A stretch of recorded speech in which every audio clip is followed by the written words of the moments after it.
50 Cent got this new cross that I liked, and guess what I did? I made it. Why not? All right, it comes in different colors, styles. 50, thank you for the inspiration. You're a true gentleman. You know what I'm saying? I'm sure you won't mind. And then the black diamond one, this is my favorite one. This is what you want. It's on TraxNYC.com. I don't know where 50 got his, but I know where I got mine. Impressive.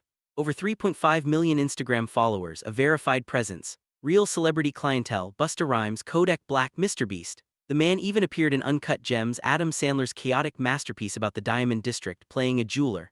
Life imitating art or art predicting life, depending on how this all shakes out.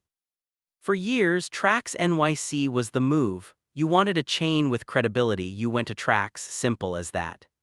But credibility, it turns out, is a magnet for people who want to borrow it without asking. Enter 50 Cent. Summer 2024. Curtis Jackson is scrolling his timeline and starts noticing something off.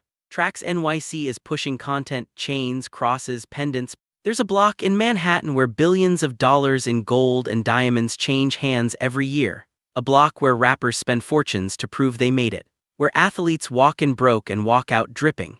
Where a single handshake can seal a six-figure deal with no paperwork, no receipts, and no questions asked. West 47th Street, the Diamond District. And somewhere inside that block, somebody has been running the longest con in hip-hop jewelry history. Let's start with the man at the center of it all. Mox Ajani, known to the culture as Trax, built something genuinely impressive, is not one of them.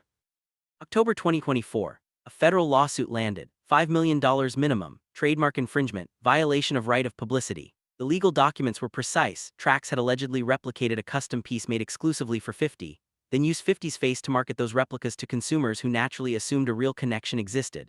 Court filings even included fan comments from Trax posts, people saying they were 50 Cent fans asking to buy the chain.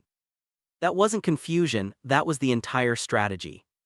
Even then, Trax tried to appeal to 50's spiritual side on Instagram, held up a cross, talked about forgiveness and redemption. 50's reply, "Nah, you tried to play with me." Trax then drove to South Jamaica, Queens, 50's actual childhood neighborhood, during an active federal lawsuit and handed out silver bars to residents as a PR stunt. Whatever you think about the man's judgment, you cannot question his commitment to a bit. By May 2025, it was over. Ajani issued a formal public apology, removed the content, acknowledged what he'd done. 50 dismissed the lawsuit, satisfied the record was straight. End of Chapter 1. But Chapter 2 was already being written. While the 50 Cent drama was consuming all the oxygen, something else was allegedly happening inside the building at 64 West 47th Street. Something quieter, something that, if true, cuts much deeper. The Diamond District isn't one store. It's a building full of individual booths, dozens of jewelers sharing the same floor, the same foot traffic, the same customers. In that environment, a famous name is a golden ticket. If customers come in asking for TraxNYC specifically, that foot traffic plastered alongside one very recognizable face. His name, his image, all of it being used to push jewelry he never touched, never approved, never saw a single dollar from. That alone would have been enough to set most people off. But Trax didn't stop there. He publicly tagged 50 in posts advertising his business. He filmed himself holding up a replica of a chain 50 had been spotted wearing and looked dead into the camera and said, "And I need you to understand how much confidence this required, we just jocked your style." He told 50 Cent he copied his chain, and he doesn't care. 50 issued one warning on Instagram: clean, simple, surgical. "This was a bad idea, you will regret doing this, I promise." Trax responded, "You got better things to worry about, family." There are maybe 5 people alive who can say that to 50 Cent and walk away clean. Mox Ajani is worth money to whoever intercepts it first. And according to Ajani, that's exactly what was happening. A competing operation in the same building, Akai Diamonds, run by brothers George and Freddie Akai, was allegedly telling Trax customers that Trax was out of stock, then steering them to their own booth instead. Selling them pieces they claimed were equivalent in quality. Same gold, same craftsmanship, same value. They weren't. A customer came to Ajani with a bracelet they'd paid $22,000 for, told it was 14-karat gold, VVS quality, the real thing. Ajani tested it on camera, customer sitting right there watching. It came back 10 carat. For context, 14 karat gold is about 58% pure gold. 10 carat is about 42%. If you paid $22,000 for 14 karat and received 10 carat, you were defrauded. Full stop. No gray area, and if this was happening to multiple customers over multiple years, it wasn't a mistake. It was a business model. New Year's Day 2026. Ajani posts the first video, the receipt, the gold test, the allegations laid bare, millions of views within hours. The next afternoon, he walks back into that building, camera rolling. He goes straight to the Akai Diamonds booth. What follows is not subtle. He's in someone's face, screaming, demanding his customers $22,000 back, holding the receipt like evidence at trial. Security rushes in. The whole building is watching. It seems like it might de-escalate. It does not de-escalate.